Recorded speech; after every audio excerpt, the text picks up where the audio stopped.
Leave the house and don't take anything with you. Fine by me. Just stop making life miserable for Sophia and the others. What on earth are these people talking about? But something inside me snapped at that moment. All right, I'll leave then. Good riddance. That'll get rid of an annoyance. We can finally live happily just a family. With those snide comments from my sister-in-law Catherine and her husband Robert, I packed my bags and left. Why didn't you tell us? Now, the in-laws have finally caught on. But it's too late.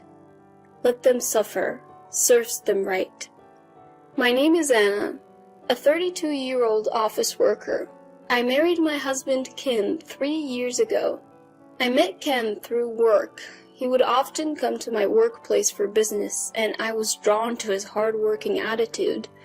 During a casual night out with co-workers, I ran into Ken at a bar and we ended up drinking together.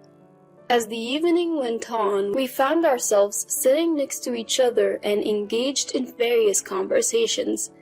Turns out, we both attended the same high school. Ken is 2 years older than me. Apparently, he was a senior when I was a freshman, but we never met. Maybe we passed each other in the hallway. That's a funny thought. It's hard to imagine we walked the same high school hallways, meeting only later in life. Back then, I was likely immature, full of that teen energy and noise. Who knows, maybe he saw me in the hallways and found me annoying. Thinking about it, I'm glad we met after we both matured a bit. That night out was the catalyst for Ken and me growing closer. He eventually asked me out to dinner and we started meeting up after work. One date led to another and we became a couple. Ken was kind, mature, and someone I could rely on. Gradually, I found myself falling for him. Our relationship progressed smoothly, and about a year in, Ken popped the question. Anna, you're the one for me. I think it's fate we went to the same high school. Will you marry me? Yes, I'd be honored. And so, we decided to get married. Next, we had family meetings with each other's parents. My parents were quite fond of Ken, which put me at ease. Who would have thought you both went to the same high school? That school has a great culture. I have a co-worker from there who's really dedicated. A trustworthy person, I'd say. My dad can be quite stubborn, so hearing him say that was a relief. Ken had graduated from a prestigious university and worked for a reputable company, so I wasn't too worried, but it was nice to have my parents' approval. Then we visited Ken's family for another family meeting. That's when things got a little uncomfortable. Ken's parents weren't exactly the warmest people. So, you're Ken's fiancé. You're quite plain, aren't you? We were hoping for a supermodel or at least the daughter of a big company CEO, given where Ken works. Hey, Dad, Mom, that's rude. Just kidding. You always take things so seriously, Ken. Right, don't take it to heart. Just parent humor. Sophia, my mother-in-law, and William, my father-in-law, were clearly mocking me. You didn't go to a famous university and I've never heard of your company. But as long as you focus on housework and have children, it won't be an issue. They made it sound like I was just a housekeeper and a baby-making machine. The family meeting made me instantly uncomfortable around my in-laws. Nevertheless, we wrapped up the meetings and got married. Married life was blissful. We both worked hard at our jobs and shared household chores. Ken was an excellent cook, even better than me, so I always looked forward to his meals. Whenever I made a request, he'd whip up that dish, and it would always taste amazing. Even when I'd come home tired from work, eating Ken's cooking would lift my spirits. Of course, when it was my turn, I put my all into cooking. Ken would always compliment my cooking, saying it was delicious. I really liked the depth of flavor in Anna's cooking. I guess I tend to overcomplicate things a bit, you know? No way, Ken. Your food tastes like it came straight from a restaurant. I feel like we're having our own personal chef. Really, that means a lot to hear you say that. We were always full of praise for each other. That's why we've been able to have such a harmonious married life. 2 years have flown by since we got married, and we're still as close as ever. But there has been one nagging issue. We haven't been able to have kids. Now, it's only been 2 years, so we're not exactly in a rush, but the pressure from my in-laws has been substantial. When are you going to get pregnant, Anna? Sophia, you asked about this just last week over the phone. These things don't change overnight. What are you talking about? If you keep procrastinating, that's why you won't have children. Are you sure you're even capable? What? Did you hide that from Ken when you married him? Absolutely not. If you're lying, I won't let it slide. Sophia often cornered me like this. Eventually, I underwent fertility testing and reported to my in-laws that I was fully capable of having children. They weren't exactly thrilled, but at least they understood I could have kids. Still, they continued to heap on the pressure. If you're capable of having kids, then hurry up. What a useless daughter-in-law. Being pressured like this only makes it harder to conceive. Every visit to the in-laws' house became an ordeal, and both of them would only criticize me when Ken wasn't around. Sophia would often call to confirm Ken was away before launching into her tirades. Life with Ken was great, but dealing with the in-laws was causing me a lot of stress. I felt uneasy, fearing that I'd have to endure their criticisms indefinitely. However, amidst all this, another issue arose.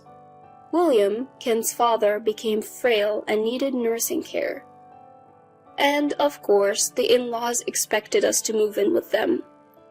Ken is the eldest son, so it's only natural that he helps out.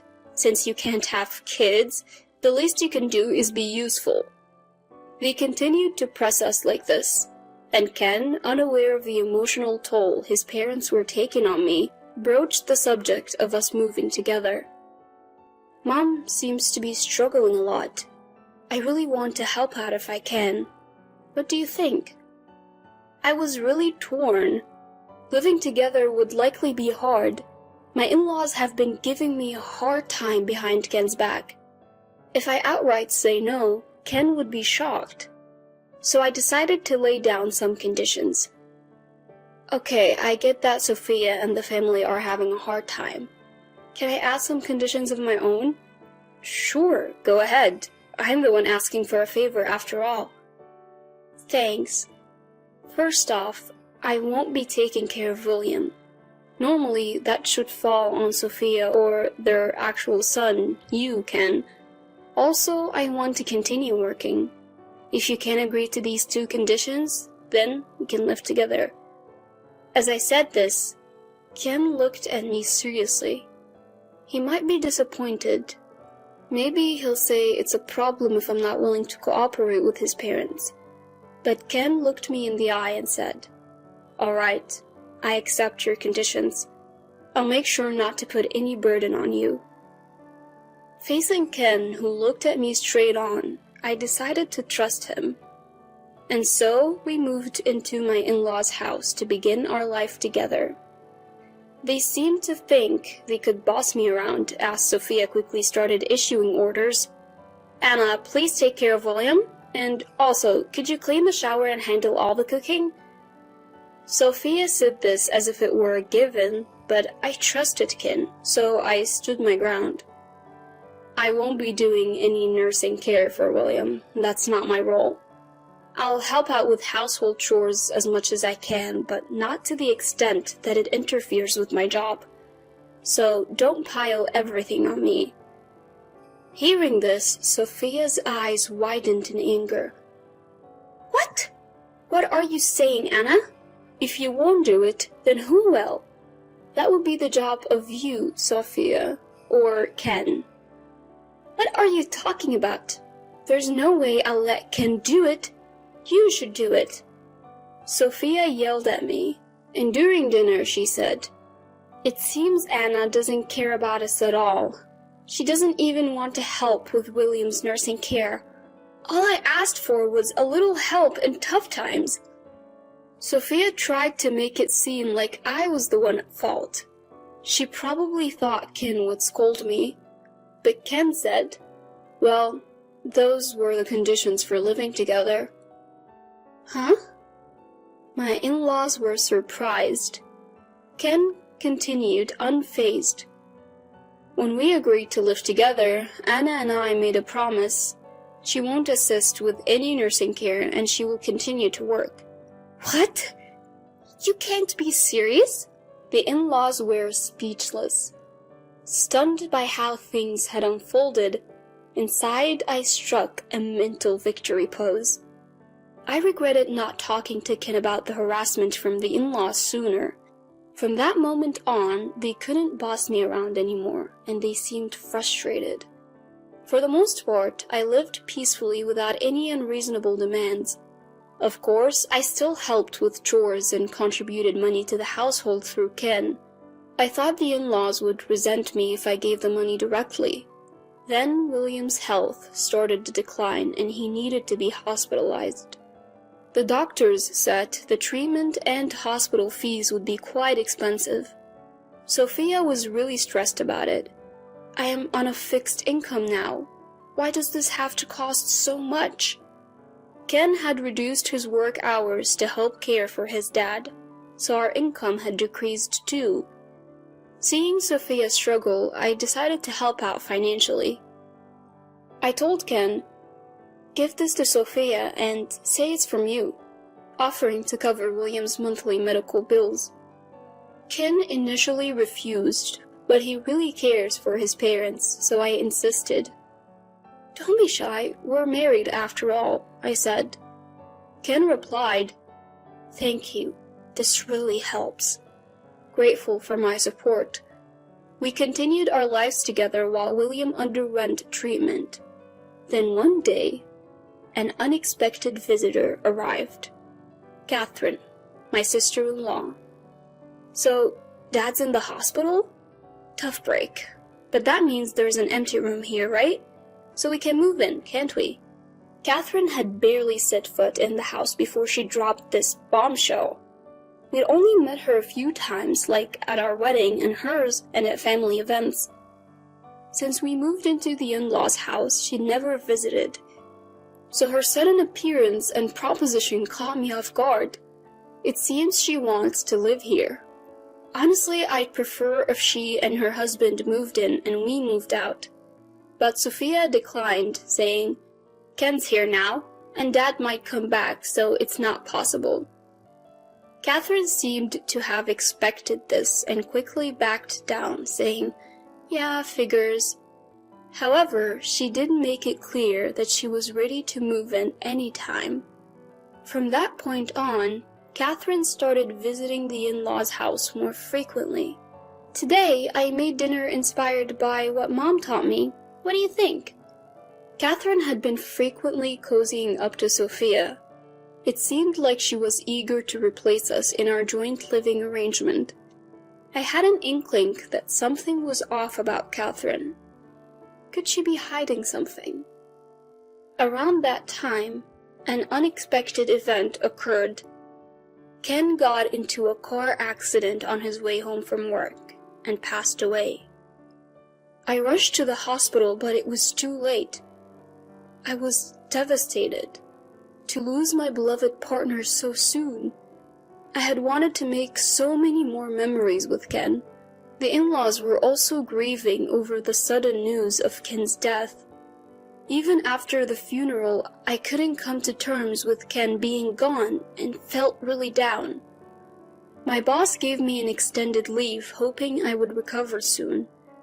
But being in the in-laws' house, my heart felt no peace. I had paid for William's medical treatment for this month and planned to stay there until I found a new place. I was also a bit worried about Sophia being alone. We might not like each other very much, but we've both lost someone dear. We're both hurting, I thought. But then, Sophia trampled all over my good intentions. The tipping point came one day when Catherine and her husband visited. Why is Anna still here even though Ken has passed away? Catherine questioned Sophia like that. Sophia chimed in, I was thinking the same thing. We've been busy with the funeral, but we're not obliged to keep Anna, an outsider, here. Fueled by Sophia's words, Catherine and her husband became even more assertive. Outsiders should leave, and leave your assets too. Exactly. Don't burden Sophia and the rest any longer. What on earth are these people talking about? But something in me snapped then. Fine, I'll leave. They looked surprised when I easily agreed, but then they smirked. Now we can get rid of the troublemaker. We can finally live happily just as a family. Don't worry, Mom. From now on, we'll be the ones living here. As they spoke those words, I packed my bags and left. A month had passed since then. Living in a studio apartment near my workplace, I had been focusing on my career. Then one day, I received a call from an unknown number. Hello? Thinking it might be work-related, I answered. It was Sophia. Anna? Why didn't you tell me? I had no idea you were the one paying for William's medical bills. And the money in the house, it wasn't Ken, but you. It was too late for the people in my in-laws' house to realize the truth. They had it coming. I thought it would make things easier if we said the money came from Ken. Truthfully, Ken was cutting back on work to help with William's nursing care, so I was the one making significantly more money. So that's how it was. I'm sorry for not noticing. Can you help us again? No way. What? Why? I always tried to be minimally supportive as family, even when mistreated by you and others. But you continued to harass me without knowing the truth, even trying to kick me out. I've put an end to my martial ties with the late Ken. We're now complete strangers. Please figure out how to handle William and your daughter's family issues on your own. I said that and hung up. Then I blocked her number. I later learned from a relative still in contact with me that William had tried to force Sophia into a divorce to prioritize his own treatment. He probably thought they could afford it if one less person needed supporting. However, Sophia refused, insisting she would only agree to a divorce if she got a huge settlement. Right now, their family is a mess, embroiled in legal battles. Both are being emotional, but they'll soon realize the lawyer fees will bleed them dry. Eventually, there won't be any assets left to divide. Catherine and her husband, it turns out, had debts, and they were close to being kicked out back then. In-laws have just now realized the fact, but it's too late. They were planning to mooch off my in-laws, but that failed miserably as my in-laws are now on the brink of divorce. Currently, Catherine and her husband are living in a cheap apartment and are asking relatives and friends for loans. However, no one is lending them money because they can expect that they will never get it back. Their debt will continue to grow with interest, making their situation even worse. Knowing my in-laws are spiraling downward like this, I thought, serves you right. I decided to put them behind me and move on. Of course, I'll never forget Ken, who was kind to me.